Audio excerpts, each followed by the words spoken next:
మీ ప్రభుత్వంలో పెరిగిపోయాయి. 17,500 కోట్లు విద్యుత్ ఛార్జీలు, బాదుడే బాదుడు. 50% రిజిస్ట్రేషన్ల పెంపు, బాదుడే బాదుడు.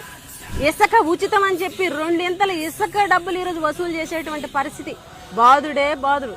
పాల రేట్లు, బాదుడే బాదుడు. ఈరోజు స్కూల్ ఫీజులు, ఎక్కడా కూడా ప్రైవేటు విద్యా సంస్థలకి ఫీజుల నియంత్రణ అనేదే లేదు.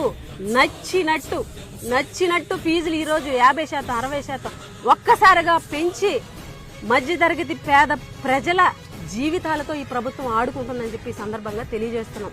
పథకాలు ఏవైతే ఉన్నాయో అవన్నీ కూడా కోత విధించారు, పన్నుల భారం పెంచేశారు, నిత్యావసర ధరలు పెరిగిపోయినాయి. ఈరోజు పెట్రోల్ డీజిల్ ధరలు కూడా పెరిగిపోయినటువంటి పరిస్థితి. ఈరోజు చంద్రబాబు నాయుడు గారిని, లోకేష్ గారిని, ఈ కూటమి ప్రభుత్వాన్ని మేము ఒకటే డిమాండ్ చేస్తున్నాం.